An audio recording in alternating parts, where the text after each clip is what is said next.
Hello, this is Abel Stewart, and welcome to Lesson 2 of the Guitar Class video series.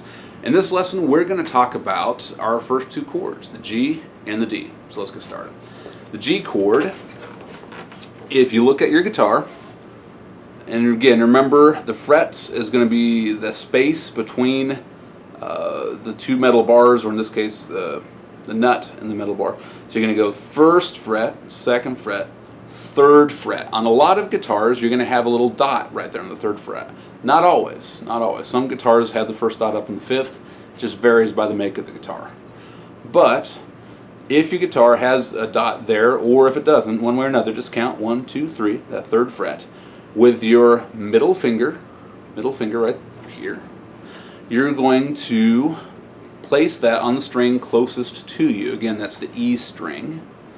All right, E string.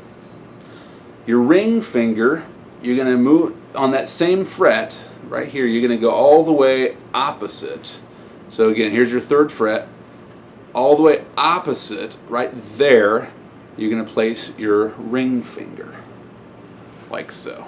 All right, so middle finger up here. Again, same fret, opposite sides.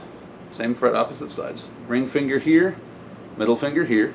Your index finger, what you're going to do on the second fret, right here, second fret, you're going to go one string further away from you. So it's not going to be in the same string as your middle finger, it's going to be one string inside. And you're going to place that right there. So when you got them all in place, you're going to give it a good squeeze. You're going to have to put a little bit of pressure, that's normal, and strum. That is a G chord. All right? So, like that. What I'm always going to tell my guitar classes, once you get comfortable, memorize where your fingers are, and then whenever you're comfortable, so you feel like you got a pretty good sense, take your hand off and find it again. Alright, so again, ring finger on that third fret, farthest string farthest away from you. Middle finger opposite it, still on the third fret.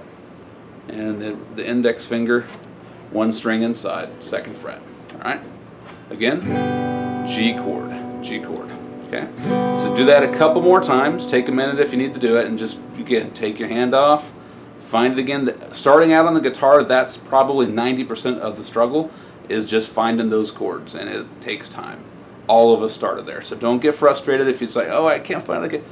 Keep at it. All of us had to go through that, so. All right, ring finger, middle finger, index, G, all right?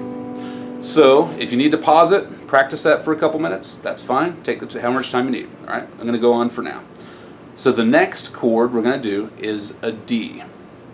The D chord, what you're going to do with your ring finger, again on the third fret, it's not going to be that farthest string away. You're going to go one string toward the center.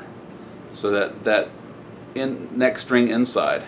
Ring finger right there, again on the third fret. The middle finger on the second fret, right there, the string farthest away, your middle finger, you're going to put that right there. All right? So middle finger there, second fret farthest away, ring finger.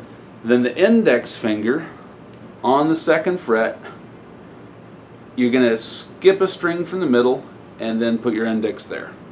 So it forms almost like a little triangle, if that helps. So you got the middle finger, ring finger, index finger, like a little triangle, just like that. Now that chord, again, is the D chord. All right, so just to show you again, all right, so take your hand off, all right, and we're going to find it again.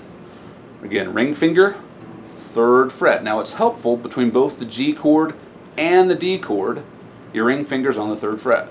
That's important. Don't forget that, because that can help you to guide between them, and actually it's just one string over between them. That can function as kind of like an anchor when you're changing between those two chords, so you're not having to find everything from scratch. That can be really helpful, so remember that. Alright, so again, ring finger, third fret, one, not the farthest string away, one string toward the middle, third fret. Middle finger, second fret, furthest away from you. And index finger, second fret, skip one, and it's going to be that third one from that end. All right. Again, that's a D. Now, one other thing you need to know about the D, try not to make it too complicated, because it is what it is.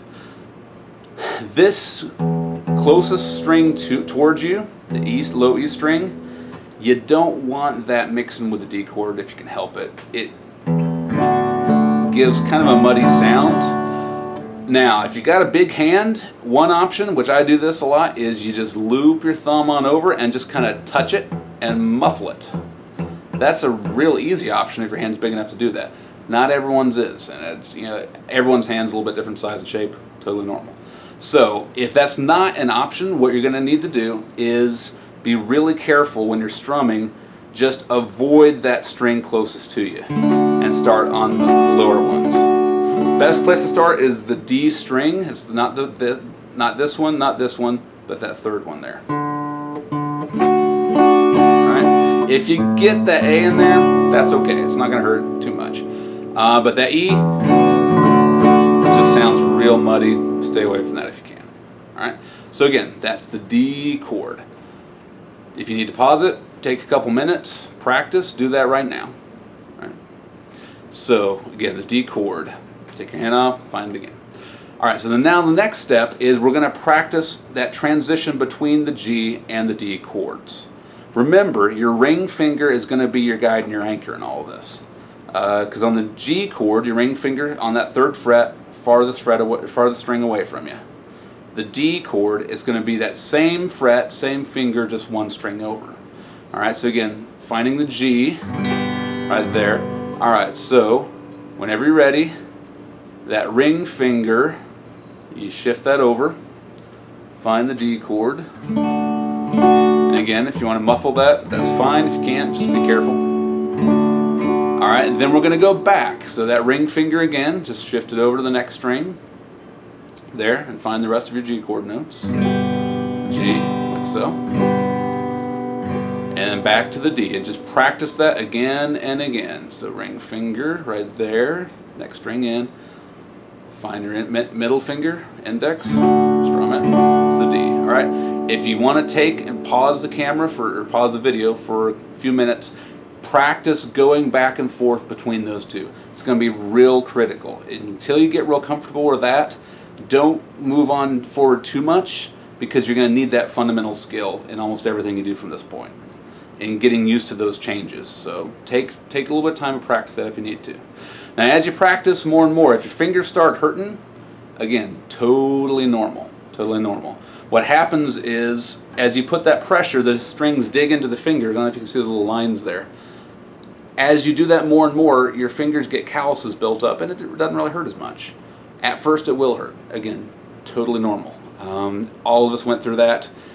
Press on, muscle through it, and after a couple days, you'll hardly notice it. So just realize that's normal, and push through it, and it'll go away. All right. So take a little bit of time, practice the G and D chords, transition if you need to. All right. So now going on, we're going to go 4 counts of each one. So we're going to go 4 counts of G slowly. G, find the right one. G, 2, 3, and then think ahead, change to D, and if you need to kind of take a look, 1, 2, 3, change back to G, and G, 2, 3, back to D, and D, 2, 3, back to G, ring,